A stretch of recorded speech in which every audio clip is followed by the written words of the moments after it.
بخاری و مسلم میں بنی اسرائیل کے ایک قاتل کا واقعہ نقل کیا گیا ہے۔ حضور اکرم صلی اللہ علیہ وآلہ وسلم نے اللہ کے ہاں توبہ کی قبولیت سے متعلق صحابہ کرام کے سامنے بنی اسرائیل کے ایک قاتل کا نہایت خوبصورت اور ایمان افروز واقعہ بیان فرمایا کہ بنی اسرائیل میں ایک شخص چوری، ڈکیتی اور قتل میں بہت مشہور تھا اور نہایت معمولی بات پر کسی کو قتل کر دیتا تھا۔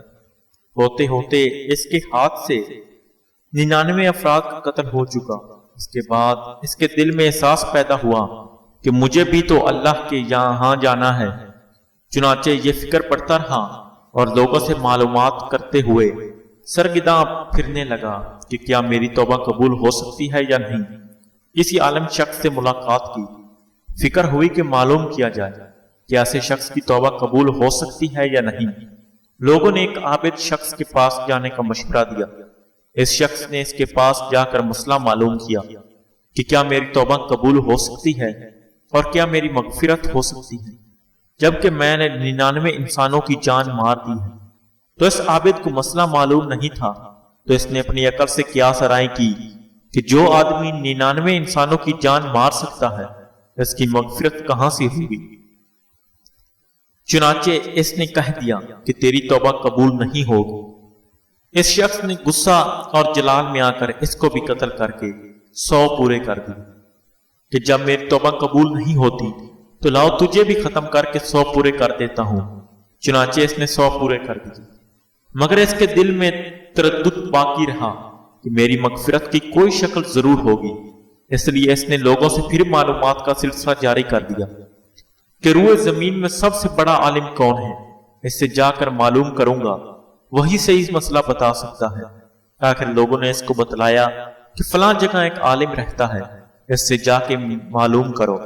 چنانچہ اس نے اس عالم صاحب کے پاس جا کر اپنی زندگی کی کارگزار سنائی اور 100 آدمیوں کو کس طرح سے قتل کیا ہے سارا کارنامہ سنا کر معلوم کیا کہ کیا آپ بتلائیے کہ میری توبہ قبول ہو سکتی ہے یا نہیں۔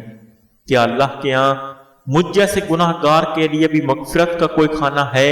تو اس عالم صاحب کو چونک کے علم تھا، تو اس نے بتلایا کہ تیرے گناہ معاف کرنے میں اللہ کے ہاں کیا رکاوٹ ہے۔ اللہ کی رحمت کا سمندر تجھ جیسے گناہ گاروں کے گناہوں سے بہت بڑا ہے اور بہت وسیع ہے۔ چنانچہ اس عالم صاحب نے مشورہ دیا کہ تم فلاں جگہ سفر کر کے جاؤ، وہاں کچھ اللہ کے بندے رہتے ہیں، ان کا مشغلہ صرف اللہ کی عبادت ہے، ان کے ساتھ مل کر اللہ کی عبادت کرو اور نادم ہو کر اپنے گناہوں کی معافی مانگو، انشاءاللہ تمہاری مغفرت ہو جائے گی۔ جب اس شخص نے آدھا راستہ طے کر دیا تو ملک الموت آ گئے اور اس کی موت ہو گئی۔ اب اس کی روح لے جانے کا مسئلہ کھڑا ہوا۔ آسمانوں سے رحمت کے فرشتے بھی آئے اور عذاب کے فرشتے بھی۔ رحمت کے فرشتے کہنے لگے کہ اس کی روح لے جانے کا حکم حق ہم کو ہے، اس لیے کہ یہ سچے دل سے تائب ہو کر عبادت کے لیے جا رہا ہے، اور عذاب کے فرشتے کہنے لگے کہ اس کی روح لے جانے کا حق ہم کو ہے، اس لیے کہ اس شخص نے کبھی کوئی نیک کام نہیں کیا، پوری زندگی معصیت میں گزاری دی۔ اسی دوران آسمانوں سے آدمی کی شکل میں ایک فرشتہ آیا۔ بعض روایت سے معلوم ہوتا ہے کہ یہ آنے والا فرشتہ حضرت جبرائیل امین علیہ السلام تھے۔ چنانچہ اس فرشتہ نے تشریف لا کر ان دونوں طرح کے فرشتوں کے درمیان یہ فیصلہ کیا کہ دونوں طرف کی مسافت ناپ کر کے دیکھ لو کہ جہاں آ رہا ہے وہاں کی مسافت قریب ہے، یا جہاں جا رہا ہے وہاں کی مسافت، لہذا جہاں کی مسافت قریب ہو اس شخص کو وہاں والوں میں شمار کر دیا جائے۔ چنانچہ دونوں طرف کی زمین ناپ کر دیکھی گئی تو جہاں جا رہا تھا وہاں کی مسافت جہاں سے آ رہا تھا اس کے مقابل میں صرف ایک بالشت قریب ہے۔ چنانچہ فیصلہ ہوا کہ مقام موسط سے مقام عبادت صرف ایک بالشت قریب ہے، اس لیے رحمت کے فرشتوں کو اس کی روح لے جانے کا حق ہوگا۔ چنانچہ اللہ کی طرف سے اس کی مغفرت کا اعلان ہو گیا۔ ایک روایت میں آتا ہے کہ قتادہ رضی اللہ عنہ فرماتے ہیں، حسن نے فرمایا کہ ہم سے یہ ذکر کیا گیا ہے کہ اس شخص کے پاس جب ملک الموت آیا تو وہ اس شخص کے سینے کے بل اس سر زمین کی طرف گھسیٹتا گیا۔ حدیث قدسی میں آتا ہے کہ میں اپنے بندے کے ساتھ اس کے گمان کے مطابق ہوتا ہوں، اور مجھے جہاں بھی یاد کرے میں اس کے ساتھ ہوں۔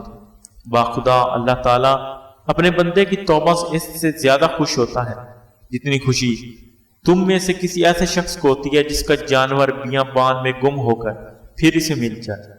اور جو شخص ایک بالشت میری طرف آتا ہے میں ایک ہاتھ اس کے قریب ہو جاتا ہوں، اور جو شخص ایک ہاتھ میرے قریب آتا ہے میں اس کے ایک باں پھیلائے ہوئے دونوں ہاتھوں کے درمیان کی مسافت قریب ہو جاتا ہوں، اور جب وہ میری طرف چل کر آتا ہے میں اس کی طرف دوڑ کر آتا ہوں۔